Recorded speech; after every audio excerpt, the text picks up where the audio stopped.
Bienvenue mesdames et messieurs à ce vendredi 15 juillet sur Média Business Télévision. Voici l'essentiel de l'actualité. Les rideaux sont tombés sur la 51e assemblée plénière du Forum parlementaire de la communauté de développement de l'Afrique australe à la satisfaction générale des parlementaires de la région de la SADC. Un geste fort et louable que vient d'organiser Monseigneur Fulgence Mouteba de Lubumbashi pour venir en aide aux frères et sœurs de Goma. Cela s'est passé au cours de deux colloques, l'un a porté sur l'unité et l'autre sur la fraternité constructive. Et puis en culture, la République démocratique du Congo est résolument engagée dans l'organisation des 9e Jeux de la francophonie. C'est ce qui justifie la présence, une fois de plus, de la directrice du Comité international des Jeux de la francophonie en RDC. Merci de nous rejoindre sur Média Business Télévision pour vous informer, mesdames et messieurs, les rideaux sont tombés sur la 51e assemblée plénière du Forum parlementaire de la communauté de développement de l'Afrique australe à la satisfaction générale des parlementaires de la région de la SADC, mettant un focus sur la crise sécuritaire en RDC et au Mozambique. Le président du Forum parlementaire, Christophe Mbosso, en a appelé à la solidarité de la SADC. Regardez. La 51e session de l'assemblée plénière a également délibéré sur divers rapports des commissions permanentes couvrant un large éventail de thèmes. Je suis aussi heureux de constater que toutes les commissions permanentes du Forum ont soumis des rapports portant sur divers thèmes importants. Comme on peut s'y attendre dans toute institution parlementaire dynamique, nos délibérations sur les rapports des commissions ont toujours été animées et rigoureuses. Grâce au rapport des commissions parlementaires, le Forum a adopté des résolutions essentielles visant à soutenir la mise en œuvre de diverses aspirations de la SADC dans des domaines tels que la promotion de l'égalité des sexes. Des progrès significatifs ont été enregistrés sur la voie de la réalisation de cette aspiration. Permettez-moi de saisir cette occasion pour remercier une fois de plus tous mes collègues, présidentes et présidents des parlements de la SADC, qui ont participé de différentes manières aux efforts de plaidoyer et de lobbying en faveur de la transformation. Je tiens tout particulièrement à remercier l'honorable maître, notre collègue qui est avocat, Jacob Francis Nzulanda Milime Mudenda, président du Parlement du Zimbabwe, pour sa contribution personnelle. Il a été infatigable pour ce travail. Il est maintenant nécessaire que nous poursuivions tous nos efforts de lobby au niveau national afin que les processus nationaux nécessaires qui aboutiront à la création du Parlement régional de la SADC puissent se dérouler sans heurts.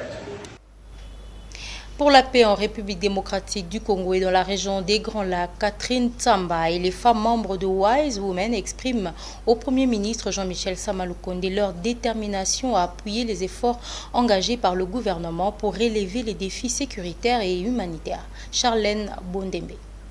La présidente honoraire de la transition en République centrafricaine, Catherine Tsamba Panza, à la tête d'une forte délégation de femmes regroupées au sein du réseau des femmes Wise Women, a été reçue ce vendredi par le Premier ministre Jean-Michel Samalukonde Kyenge. Cette délégation a été conduite auprès du chef du gouvernement par la ministre du Genre, Famille et Enfants, Gisèle Ndaya. À l'issue de cette rencontre, Catherine Tsamba Panza donne la quintessence. La disponibilité du Premier ministre à avoir reçu cette forte délégation, comme vous l'avez dit, pour échanger sur les objectifs de la mission et les défis auxquels la République démocratique du Congo et la région sont confrontés. La République démocratique du Congo et la région, parce que quand la RDC est touchée, c'est toute la région qui est touchée et confrontée à des défis énormes. Des défis sécuritaires, des défis humanitaires, des défis de paix. Quand il y a ce genre de défis, il faut l'implication, non seulement des populations en général et de la communauté régionale, mais des femmes.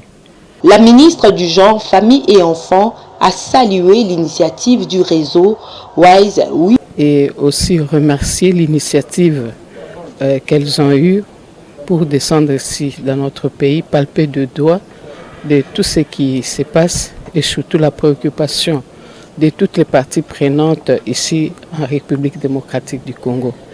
Après l'échange avec le Premier ministre, comme l'a dit Madame la Présidente, il a toujours été attentif à ce qui concerne la question de la femme et je crois que c'était déjà une porte ouverte. Il suffisait seulement d'entrer et rappeler ce qu'en principe on devait encore faire pour la République démocratique du Congo. Cette délégation de femmes acquises à la cause de la paix en Afrique était composée des délégués de l'Union africaine, de la Conférence internationale pour la paix dans la région des Grands Lacs et de la représentante spéciale du secrétaire général des Nations Unies en République démocratique du Congo, Bintou Keïta. Ces femmes venues de l'étranger, ensemble avec celles exerçant à Kinshasa notamment, celles issues du mécanisme national de suivi de l'accord cadre d'Addis Abeba, de l'ONU Femmes, de la MONUSCO et de la société civile se sont fixées pour vocation d'œuvrer comme médiatrices de la paix en Afrique. En l'occurrence, elles veulent accompagner le processus de recherche de la paix en République démocratique du Congo.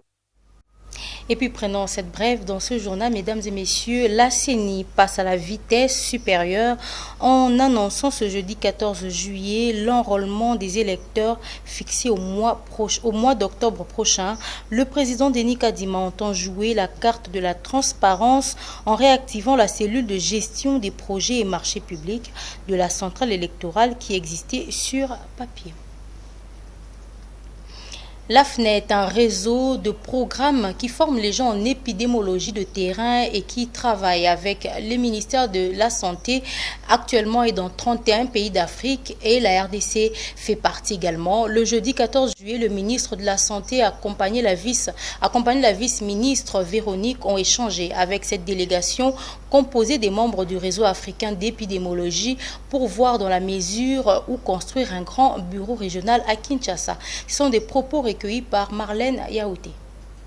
Je suis professeur Moufuta Chimanga, je suis le président du conseil exécutif de AFNET, je suis le président honoraire, mais je suis aussi le président fondateur de cette organisation. AFNET, c'est un réseau de programmes qui forment les gens en épidémiologie de terrain. On travaille avec le ministère de la Santé. Pour le moment, on travaille dans 31 pays d'Afrique. On assiste le ministère de la Santé à créer une capacité permanente pour pouvoir répondre effectivement aux épidémies qui attaquent nos pays. On a eu l'entrevue avec le ministre. Hier, on a fait l'inauguration du bureau régional de la FINET au pays. RDC, ça s'est fait hier. Aujourd'hui, le ministre nous appuie pour trouver un terrain où on peut construire un grand bureau régional pour pouvoir coordonner les activités qui se passent dans d'autres pays autour de la République démocratique du Congo. Et puis, dans le domaine de transport, le gouvernement congolais et sud-africain s'apprête à signer un mémorandum de coopération dans le secteur de transport. C'est une des retombées du dernier séjour de travail du ministre des Transports, voies de communication et désenclavement, Chérubin Okende-Senga, en République sud-africaine. Regardez. C'est une des retombées du dernier séjour de travail du ministre des Transports, voies de communication et du désenclavement, Chérubin Okende-Senga, en République sud-africaine. Pour ce faire, le ministre sud-africain de Transport séjourne à Kinshasa à la tête d'une forte délégation composée notamment de dirigeants de sociétés publiques et privées du secteur du transport aérien et routier, qui accompagnait l'ambassadeur de la RDC en Afrique, Fidel Moulaja. Binene Fikile Mbalula a été reçu par son homologue avant que les deux personnalités ne président une séance de travail avec le deux parties. Le même jour, Cheribo Okende Senga a également échangé avec le responsable des sociétés Busmark et Volvo Marco Polo installés en Afrique du Sud. Ils ont été conduits par le DGAI, le Transco, Chief Chipanda. Encourager le conseil d'administration et la direction générale de la RDA, particulièrement monsieur le directeur général qui n'a pu m'aller, il vient de la présentation qu'il vient de nous faire prouve sa détermination à maîtriser les paramètres de la région sahélienne. C'est extrêmement important pour la République démocratique. Ensuite, Cheribo Kendese ont effectué une série de visites sur terrain. D'abord à l'aéroport international de Njili, où après des présentations faites par le DG de l'autorité de l'aviation civile, Jean Tchonza, et le DG de la régie des voies aériennes, Alphonse Chongu, les deux délégations ont visité le centre de contrôle, la tour de contrôle, l'aérogare Modilleur et la caserne anti-incendie de l'aéroport de Njili. L'objectif est d'identifier les défis à relever dans le cadre du partenariat qui s'est fait gagnant-gagnant entre la République démocratique du Congo et la République sud-africaine dans le domaine de transport. De l'autre côté, les sociétés sud-africaines Volvo Marco Polo et Busmark envisagent d'implanter une usine de montage de bus à Kinshasa. Le représentant de cette entreprise ont visité Transco à Massina, Siforco. Merci pour l'opportunité que je suis ici. C'est ma première fois d'être ici en RDC. Je suis vraiment ravi et excité de voir le Marco Polo et le partenariat de travail Transco. Nous sommes vraiment excités de continuer toujours dans l'ensemble, dans l'amitié, dans le partenariat. La majorité des bus utilisés actuellement par Transco sont de marque Volvo Marco Polo. Ce dernier tient à intensifier son partenariat avec Transco. Et puis l'opération Zéro Épave est en marche depuis un certain moment sous la supervision du vice-gouverneur, M. Gérard Moulumba, qui travaille mordicus pour assainir la ville de Kinshasa afin de la rendre propre. Et autres.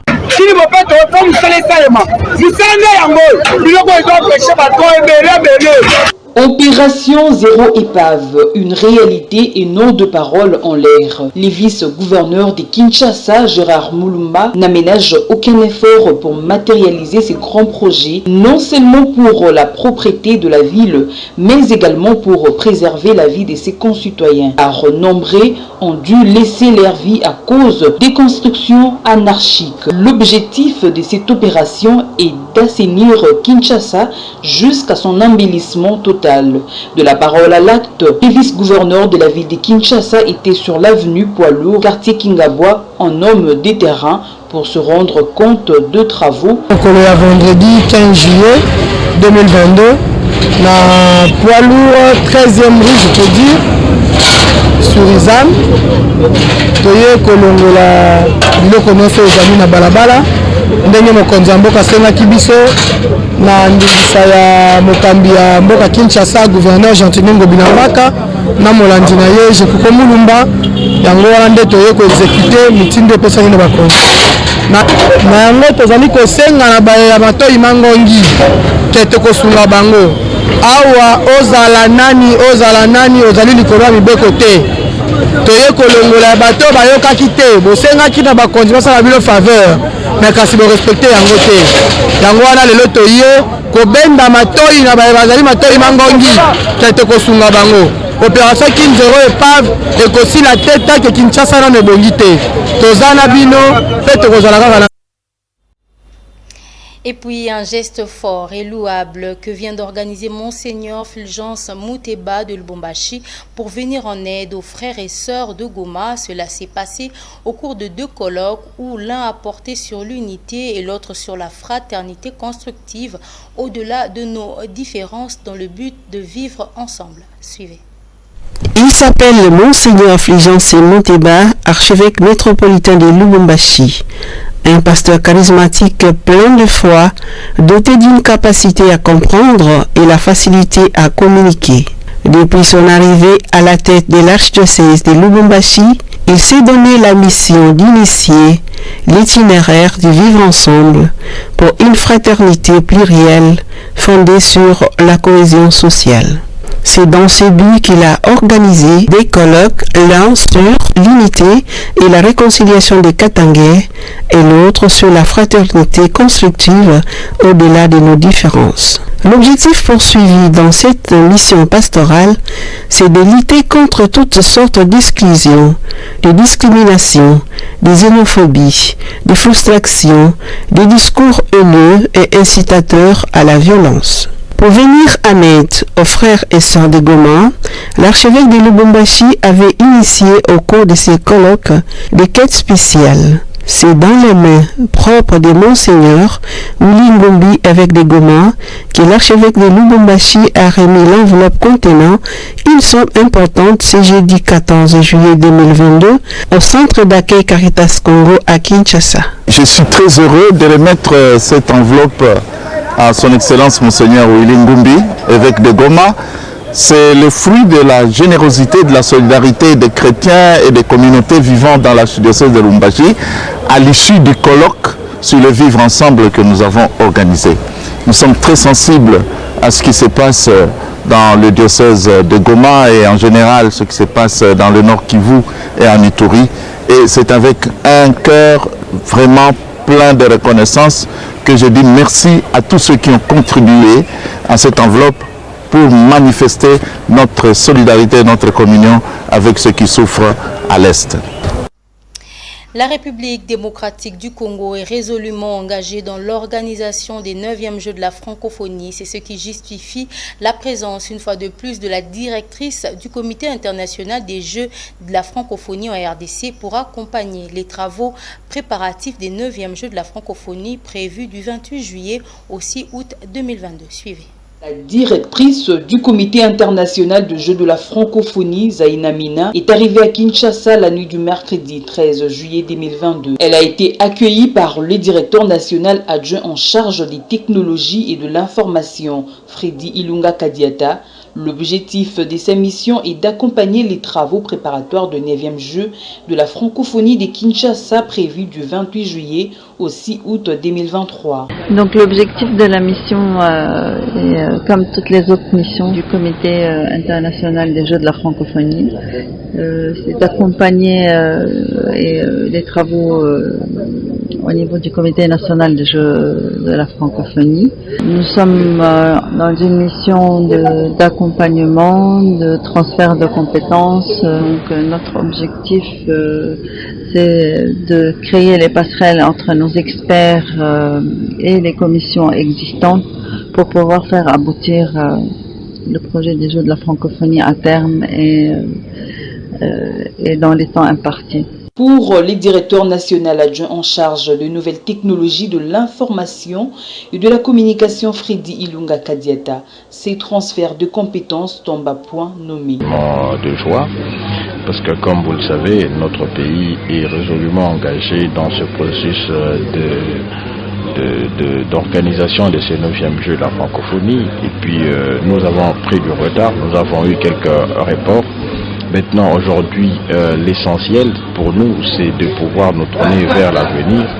Et justement, cet accompagnement, ce transfert de compétences dans le cadre des visites comme celle qu'elle conduit maintenant, c'est vraiment nécessaire pour nous et pour le comité national tout entier. La mission de la directrice du Comité international de Jeux de la francophonie s'attend du 13 au 23 juillet 2022.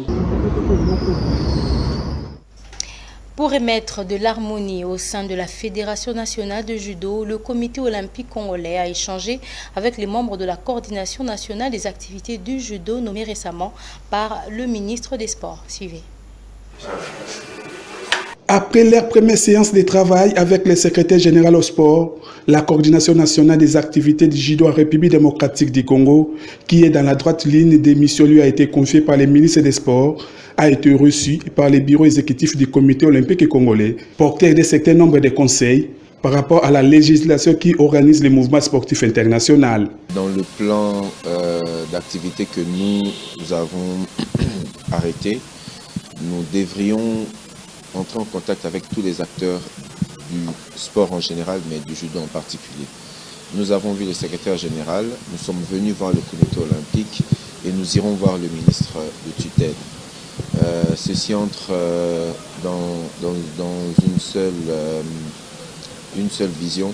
Écoutez d'abord et après votre coordination va continuer le travail pour lequel il a été mis en place. Connaissant la réglementation, la Fédération des fédérations s'implique totalement pour vider cette crise au niveau du judo congolais. Vous devez comprendre que dans le mouvement sportif international, les disciplines appartiennent aux fédérations internationales. Vous devez comprendre qu'il y a une primauté des textes internationaux sur les textes nationaux. Et le comité olympique congolais s'aligne sur les textes internationaux. Voilà ce que je peux vous dire. Et c'est par rapport à ces textes-là que nous avons eu la légitimité de mettre en place le dispositif de sortie de crise qui doit connaître de ce conflit. Cet échange était très nécessaire pour le coordonnateur Nicolas Lianza qui prend langue avec les différentes couches avant de commencer le travail. On ne peut pas travailler dans le sport congolais sans être en contact avec ses différents partenaires. Ça serait absurde de penser qu'on peut travailler sans le ministre, ou sans le secrétaire général, ou sans le comité olympique.